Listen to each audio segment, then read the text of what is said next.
안녕하세요. 백사원 목사입니다. 오늘은 3월 15일 목요일 아침입니다.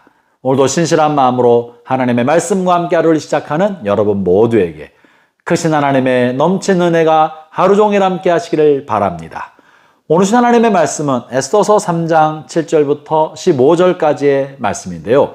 오늘 본문에는 이제 자기에게 절을 하지 않는 모르드에 대한 미움이, 모르드게가 유대민족이라는 사실을 알고 유대민족 전체에 관한 미움으로 바뀌어갑니다. 그래서 아각 사람 하만이라고 묘사하고 있는데, 이 아각 사람은 아말렉 족속 중에 하나입니다.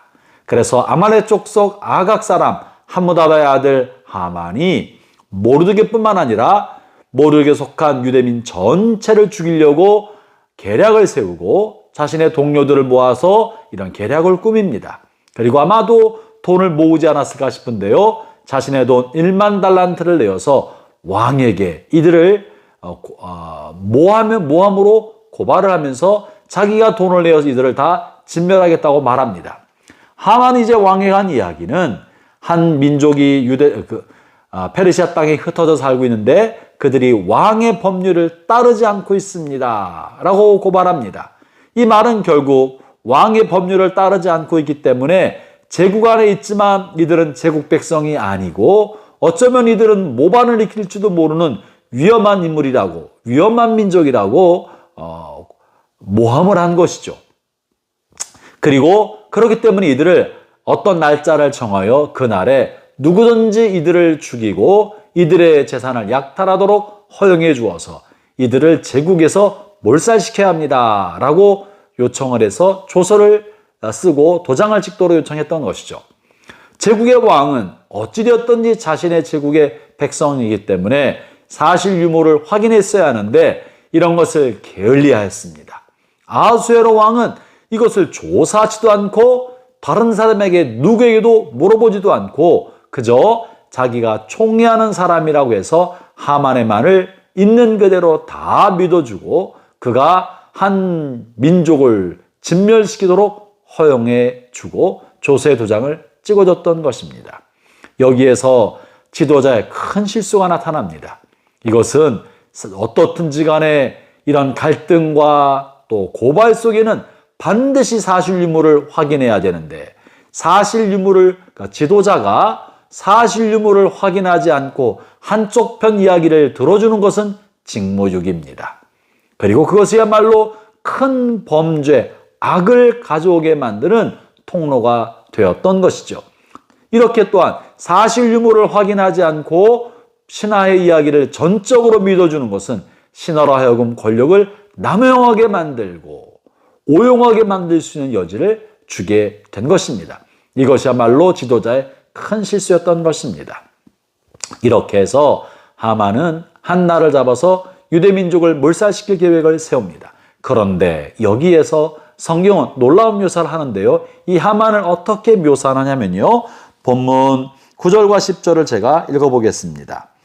왕이 옳게 여기시거든 조소를 내려 그들을 진멸하소서. 내가 은 1만 달란트를 왕의 일을 맡은 자의 손에 맡겨 왕의 금고에 드리리다 하니 왕이 반지를 손에서 빼어 유대인의 대적 곧 아각 사람 함므다다의 아들 하만에게 주며 11절 이르되 이 은을 내게 주고 그 백성도 그리하노니 너의 서견에 좋을 대로 행하라 하더라.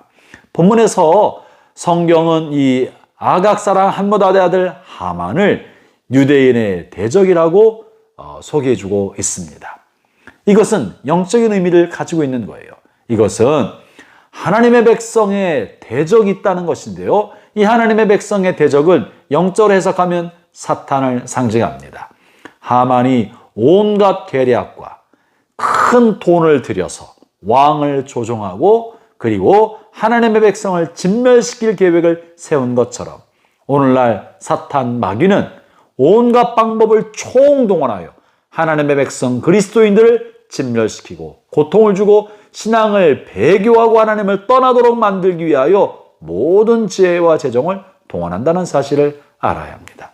사랑하는 형제자매 여러분, 하만이 어떻게 감히 이렇게 할 수 있을까 할 만한 일을 계략을 세우고 진행하고 있는 것처럼 오늘날 그리스도인들을 향하여 사단은 온갖 방법을 동원하여 우리를 신앙을 버리게 만들고 하나님을 떠나게 만들게 하기 위하여 계략을 꾸민다는 사실을 잊지 마십시오. 영적 전쟁인 것입니다. 분별력을 잃으면 당합니다. 정신을 차리고 긴장하고 있지 아니하면 사단의 속임에 빠지게 마련인 것입니다. 그러므로 우리는 깨어 있어야 합니다.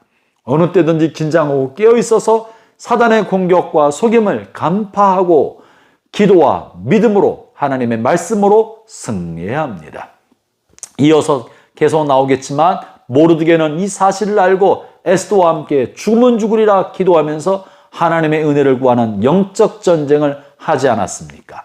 오늘 우리도 사단의 계략과 사단의 전술을 파악해야 합니다. 어떻게 나의 삶을 공격하여 나로 하여금 하나님으로부터 멀어지게 만들고 내 영이 점점 메말라가고 소실되어 가도록 하려는지 사단의 간계를 간파해야 하는 것입니다. 형제자매 여러분, 하나님은 여러분 곁에 계십니다. 동시에 마귀도 여러분 곁에 있어서 여러분에게 온갖 거짓의 말들과 또 악한 일을 도모하고 있다는 사실을 잊지 마십시오. 죄악으로 유혹하고 있습니다. 또 여러분의 자존심과 이기적인 생각과 감정을 충동질하여서 우리로 하여금 경건한 삶의 길을 벗어나게 만듭니다. 이것이 영적 전쟁이고 하만의 계략이든 마귀의 계략이라는 사실을 잊지 마십시오. 오늘 하루 사는 동안에 하만의 계략이 작동하고 있는 것처럼 마귀의 계략이 작동한다는 사실을 깨닫고 긴장하고 근신하며 거룩한 길을 걷고 마귀를 대적하며 하나님의 말씀을 따라 살아가는 복된 하루가 되시기를 주의 이름으로 축원합니다. 기도하겠습니다. 하나님 아버지, 유대인의 대적 하만이 유대인들을 진멸시킬 계획을 세웠던 것처럼 오늘날 그리스도인의 대적 원수 마귀가 우리를 대적할 만한 온갖 계략을 세우는 줄 압니다. 주여, 우리가 긴장하게 해주시고 깨어있게 해주시고 마귀의 속임을 알아차릴 수 있는 지혜와 분별력을 갖게 하여 주시고 하나님의 말씀의 길을 선택하고 순종할 수 있는 믿음의 용기를 갖고 살아갈 수 있게 주시옵소서. 예수님 이름으로 기도합니다. 아멘.